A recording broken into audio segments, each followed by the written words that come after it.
If you like this video, subscribe to my channel, hit me up on social media.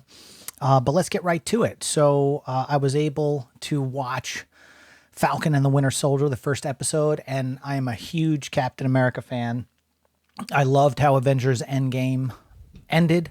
This whole thing with the shield being passed, on to Sam, and where this goes. Because like in the comic books, Bucky was the guy that was originally given the shield and became the next Captain America. And so, it's funny because the whole idea about this show for me so far is the shield will still end up going to Bucky.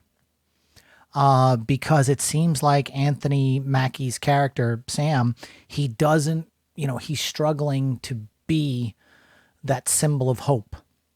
Maybe he just doesn't feel he's got it, When the episode first started, we'll throw out some spoilers, but I won't really tell too much in this. Just give my opinions and thoughts.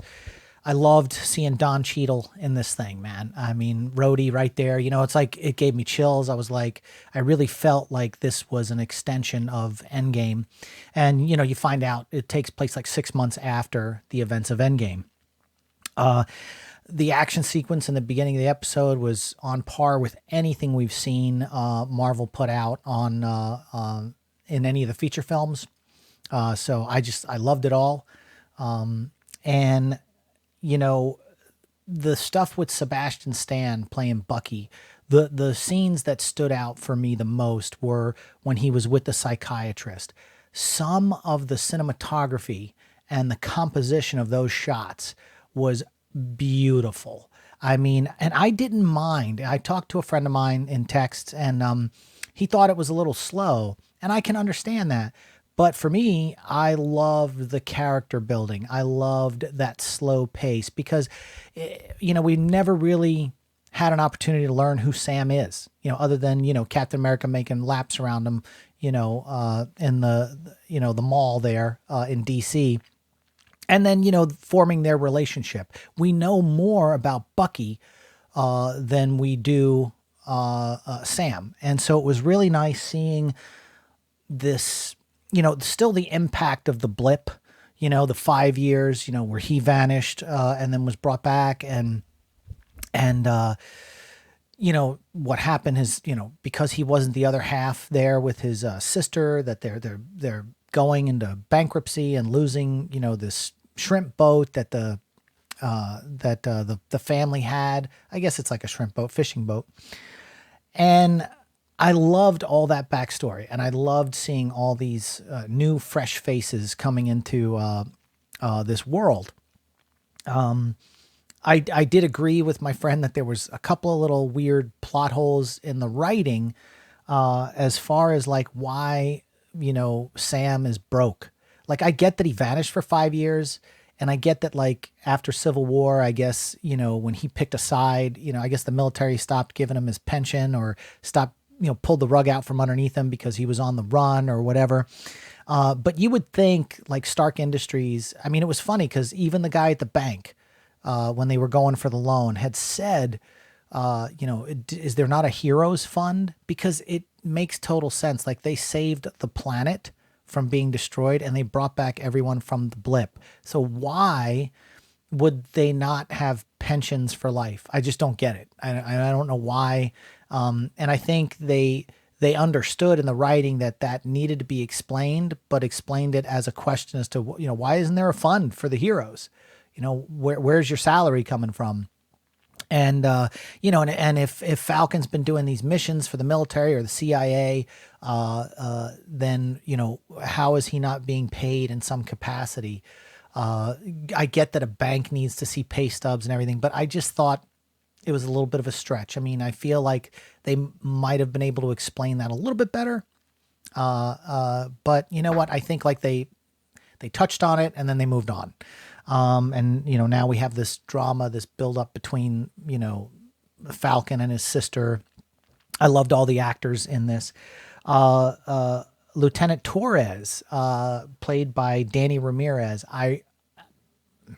he just came on my radar. I'm not familiar with who he is as an actor or anything, but I like his character. He almost made me feel like he's Robin to Batman. You know, like Falcon is Batman, he's Robin. It's like Robin always getting into those, you know, always needing to be kind of bailed out in some capacity by Batman. You could kind of see where that was going, where he was. I'm surprised his face didn't get completely crushed. You know, I mean, I know he had the fracture, but orbital fracture, but the way he stomped on his face, you know, it made me think of History of Violence when he put the mouth on the curb. But I really love all the characters. I love also that again, going back to the psychiatry with the Falcon, he's got this ledger, you know, and he's trying to right all the wrongs.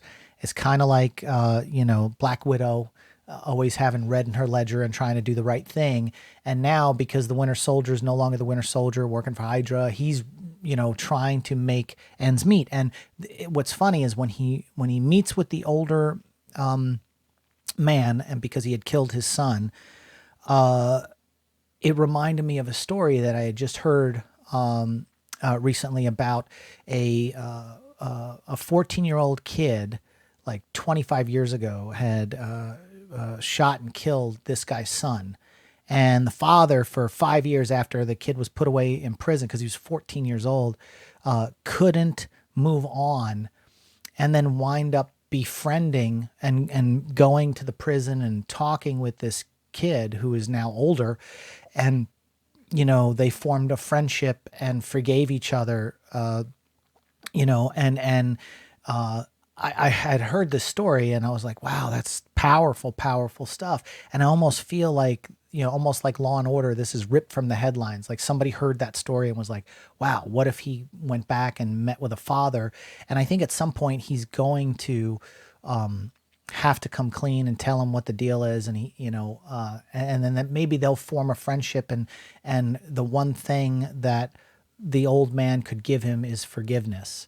Which will allow him to move on. But I think we'll see more names being scratched off his ledger until that arc is complete, which will probably take the entire run of the show.